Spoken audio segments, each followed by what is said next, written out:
विनाशकारी ये तूफान भी हो सकता है या ठीक है, आप रहिए जरा साथ। पश्चिम बंगाल के पूर्व मेदिनीपुर में यास तूफान को देखते हुए लोगों को अलर्ट कर दिया गया है। पूर्व मेदिनीपुर के कई इलाकों में बारिश हो रही है। पूर्व मेदिनीपुर के दीघा में भी बारिश हो रही है, जिसके बाद लोगों को अलर्ट किया गया। पूर्व मेदिनीपुर में एनडीआरएफ की 7 टीमों को तैनात किया गया। इनमें 2 टीमों को दीघा में तैनात किया गया। साथ ही लोगों को अलर्ट भी किया गया कि वो समंदर से दूर रहें और बारिश में घरों से ना निकलें। हमारी एनडीआरएफ की टोटल 5 टीम्स हैं यहाँ पे। उसमें से 2 टीम दीघा में स्टेशन है और हम सारे सिचुएशन जो एक साइक्लोन के दौरान बन सकते हैं उन सभी सिचुएशन को टैकल करने के लिए तैयार है। अब जैसे हैवी रेनफॉल की वजह से हो सके कहीं पे वाटर लॉगिंग हो जाए जो निचली एरियाज हैं, तो वहाँ से बंदों को निकालने के लिए, सिविलियंस को निकालने के लिए हमारे पास इन्फ्लेटेबल बोट्स भी हैं। उसके अलावा अगर किसी को ऐसी ज़रूरत पड़े तो हमारे जितने रेस्क्यूअर्स हैं सभी ट्रेंड मेडिकल फर्स्ट रिस्पॉन्डर्स हैं। तो अगर किसी को बिफोर सेंडिंग टू हॉस्पिटल उनको किसी को पीएचडी की जरूरत है, प्री हॉस्पिटल ट्रीटमेंट की, तो वो भी हमारे रेस्क्यूअर्स उनको प्रोवाइड कर सकते हैं। पश्चिम बंगाल के पूर्व मेदिनीपुर जिले के दीघा में एनडीआरएफ की टीम ने समंदर के किनारे रहने वाले लोगों को निकालकर सुरक्षित जगहों पर भेजा। यास तूफान की वजह से इन लोगों को खतरा था, जिसके बाद एनडीआरएफ की टीम एक निचले इलाके में पहुंची। करीब 50 लोगों को शेल्टर होम में भेजा गया, क्योंकि यास तूफान के अगले 24 घंटे में ओडिशा के तट से टकराने की संभावना है, जिसके बाद तेज हवाओं के साथ भारी बारिश हो सकती है। ऐसे में लोगों को सुरक्षित जगहों पर भेजा गया। 21 तारीख से हमारा टीम सेकंड एनडीआरएफ कोलकाता से 2 टीम यहाँ पर आया। इस मेदिनीपुर में हम गांव-गांव में जाके लोगों को जागरूक कर रहे हैं, ताकि इस जो बहुत तेज तूफान आ रहा है इससे प्रति लोग सतर्क होकर अपने समय से सुरक्षित जगह पर चले जाए और कोई भी नुकसान से बच सके। नीलोत्पल बोरा हमारे साथ हमारे सहयोगी असम से मौजूद हैं। नीलोत्पल, वहां पर स्थिति क्या है? क्या वहां पर भी बारिश होने लग गई है और किस तरीके से वहां पर राज्य सरकार सतर्क है?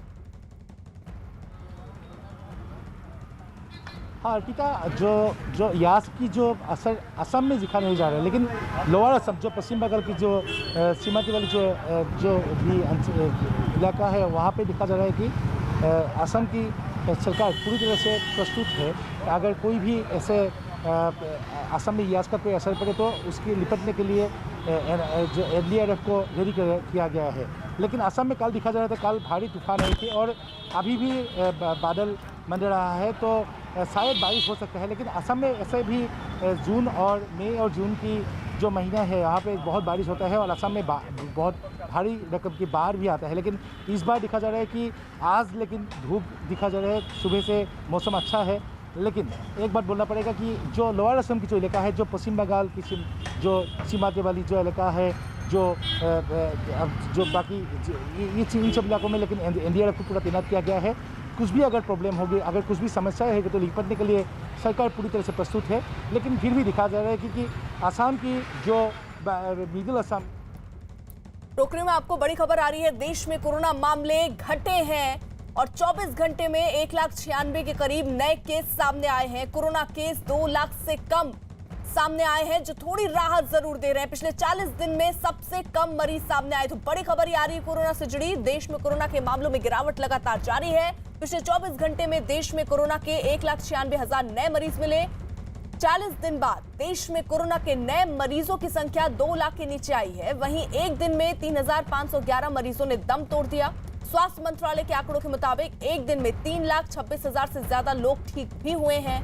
आंकड़ों के मुताबिक देश में कोरोना की पॉजिटिविटी रेट 10% से भी कम हो गई है।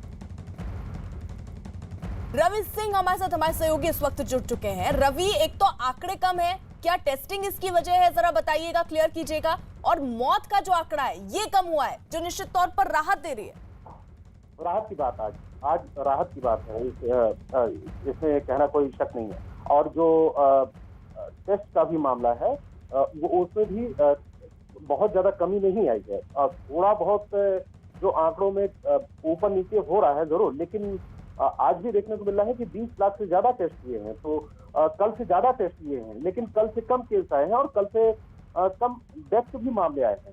तो सरकार जो बार बार कह रही है, एक दिन पहले ही कहा था कि 40 दिन के बाद ऐसा है कि जो लोएस्ट केस है, और 14 अप्रैल को 2 लाख से ज्यादा मामले सामने आए थे।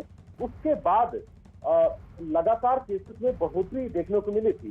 तो ये 14 अप्रैल के बाद ये लोएस्ट केस है आज, जो 2 लाख से कम मामले आए हैं, रोजाना जो मामले आ रहे हैं, रिपोर्ट जो दर्ज हो रही है। और दूसरी बात यह है कि जो पॉजिटिविटी रेट है, जहां पर 22-24% पहुंच चुका था, वो अब 10% कम होकर 10% हो चुका है। 9.5% के आसपास आज पॉजिटिविटी रेट है।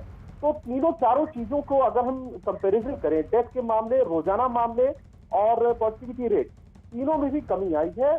और टेस्ट के जो आंकड़े हैं उसमें बहुत ज्यादा अंतर नहीं आया है। पिछले कई दिनों से देखने को मिला है कि 20 लाख के आसपास ही या 20 लाख से ज्यादा जो टेस्ट हो रहे हैं, तो आज भी वही आंकड़े हैं। ठीक है, बहुत बहुत शुक्रिया रवि।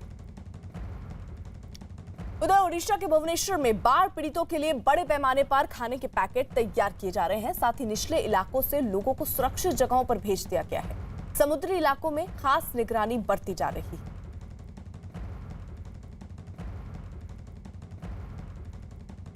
ओडिशा के बालेश्वर में भी हवाएं चल रही हैं और भारी बारिश होने की संभावना है।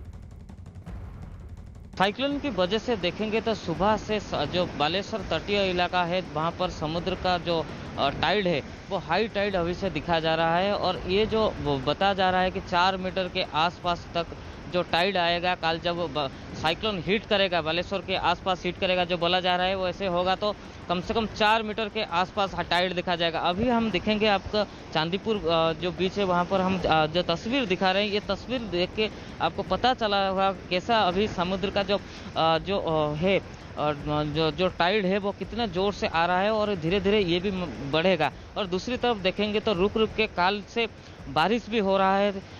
पूरा डिस्ट्रिक्ट में काल से बारिश हो रहा है रुक रुक के, और उसके साथ हवा भी बीच बीच में दे रहा है। और कल एक हवा देने से 2 लोगों को इंजर्ड भी हो गया, एक पेड़ गिर पड़ा, इसलिए 2 लोग इंजर्ड भी हो गए। तो अभी से कम हम बोल सकते हैं कि जो साइक्लोन है उसका इम्पैक्ट पूरी तरह डिस्ट्रिक्ट में दिखा जा रहा है। और दूसरी तरफ हम देखेंगे तो डिस्ट्रिक्ट एडमिनिस्ट्रेशन तरफ से 1,20,000 लोगों को जो शेल्टर हाउस है उनमें लाने जाने का काम भी चल रहा है जोर शोर से।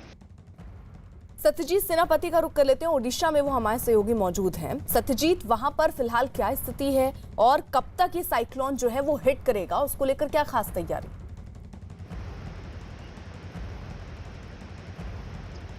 दी देखिए अर्पिता, अभी तो हम हालात ये बताएंगे कि कल से बारिश शुरू हो गया है। हम हैं बालेश्वर उड़ीसा के चांदीपुर बीच के पास, जहां पर बताया जा रहा है, कुछ मॉडल ऐसे भी है जहां पर बताया जा रहा है कि ये साइक्लोन शायद हिट कर सकता है ये चांदीपुर को। अगर ऐसा होगा तो यहाँ पर कम से कम 165 के आसपास जो हवा है वो चलेगी और कभी कभी ये गस्टिंग में जा सकता है 185 किलोमीटर पर आवर। तो ये एक बहुत बड़ा नुकसान होगा। इसको नज़र रखते हुए राज्य सरकार की तरफ से पूरी तरह तैयार किया गया है। 44 जो एनडीआरएफ टीम है वो यहाँ पर मौजूद हैं और उसके साथ ओड्राफ के राज्य में 100 से ज़्यादा टीम ओड्राफ के जो उड़ीसा डिजास्टर मैनेजमेंट का जो फोर्स होता है वो भी मौजूद है और उसके साथ फायर टीम भी मौजूद है। सब कुछ प्रस्तुत पूरी तरह प्रिपेयर हो गए हैं और इसके साथ लोगों को अभी इवैक्यूएट किया जाए। अभी का जो ताज़ा सूचना हमारे पास पहुंचा है उसी की तरह से कम 30 से 40 हज़ार लोग जो है उनको इवैक्यूएट करके जो साइक्लोन हम है शेल्टर हम है उसमें लाया गया है और उनको रखा गया है। कम से कम वो कल पूरा दिन रहेंगे और परसों देखेंगे हालत को, उसके बाद उनको छोड़ा जाएगा। अभी सभी को 1,20,000 से ज्यादा लोगों को इवैक्यूएट किया जाएगा। क्योंकि सत्यजीत जरा रहिए आप साथ। देखिए, बंगाल की खाड़ी में कम दबाव का क्षेत्र तैयार होने की वजह से अगले 24 घंटों में तूफान यास टकरा सकता है। मौसम विभाग के मुताबिक आंध्र प्रदेश, तमिलनाडु, पश्चिम बंगाल, ओडिशा, अंडमान निकोबार के तट से यास टकरा सकता है। तूफान के आने से पहले ही उसका असर दिखने लग गया है। हम आपको ये 6 तस्वीरें दिखा रहे हैं। पहली तस्वीर पश्चिम बंगाल के पूर्व मेदिनीपुर की है। यहाँ तेज हवाओं के साथ बारिश जारी है। समंदर में ऊंची ऊंची लहरें उठ रही हैं। तूफान आने से पहले उसका असर साफ देखा जा रहा है। दूसरी तस्वीर ओडिशा के बालासोर की है, जहां हवाएं काफी तेज हो गई हैं, जिसकी वजह से समंदर में तेज लहरें उठ रही हैं और भारी बारिश की संभावना जताई गई है। तीसरी तस्वीर ओडिशा की जगत सिंहपुर की है, जहां तूफान आने से पहले ही मछुआरों ने समंदर से नावों को निकाल लिया। चौथी तस्वीर ओडिशा के भुवनेश्वर की है, जहां बाढ़ पीड़ितों के लिए बड़े पैमाने पर खाने के पैकेट तैयार किए जा रहे हैं। पांचवी तस्वीर बंगाल के पूर्व मेदिनीपुर की है, जहां प्रशासन ने पहले ही तूफान के खतरे को देखते हुए निचले इलाकों को खाली करा लिया और लोगों को सुरक्षित जगहों पर भेज दिया। छठी तस्वीर बिहार के भागलपुर की है, जहां बंगाल में आने वाले तूफान का असर दिखा और मौसम पूरी तरह से बदला नजर आया। वहां तेज हवाओं के साथ तेज बारिश जारी है। आशिका का रुख कर लेते हैं, बंगाल में वो हमारे साथ हैं। आशिका, कितने लोग हैं जिनको अलग जगह पर सुरक्षित शिफ्ट किया गया है? कितनी और तैयारी आगे के लिए की जा रही है? और क्या वहां पर बारिश के साथ साथ कुछ और भी तूफान के आने का आहट आप महसूस कर रही हैं या देख रही हैं? देखिए, हवाओं की जो गति है वो तेज होने लगी है, समुद्र उफान पर है। अर्पिता, इस बीच आपको ये बता, राज्य सरकार से जो तैयारी है, करीब 10 लाख लोगों को सुरक्षित जगहों पर ले जाने की उनके घरों से निकाल करके तैयारी है। और इस तैयारी में राज्य सरकार के साथ ही एनडीआरएफ की टीमें जो हैं वो उतर चुकी हैं। हालांकि रुक रुक कर बारिश हो रही है। सुबह यहाँ पर बारिश हो रही थी, अभी जो है बारिश नहीं हो रही है, लेकिन हवाएं जो हैं वो तेज़ होने लगी हैं। और समुद्र की जो लहरें हैं, आज दोपहर में 4 से 5 मीटर ऊंची लहरें उठने की संभावना है, तेज़ हवाओं के साथ, बारिश के साथ। तो जैसे जैसे दिन जो है वो बढ़ेगा, वैसे वैसे ये जो तूफ़ान का असर है वो और ज़्यादा देखने को मिलेगा। फ़िलहाल समुद्र तट पर जो लोग हैं वो आ रहे हैं और लगातार पुलिस और एनडीआरएफ की तरफ से लोगों को रोका जा रहा है। बावजूद इसके लोग तस्वीरें खींचने के लिए आ रहे हैं। हालांकि समुद्र जो है वो धीरे धीरे करके भयावह रूप लेता जा रहा है। लहरें जो है वो ऊंची होने लगी हैं। अर्पिता, ठीक है आशिका, आप नजर बनाए रखिए।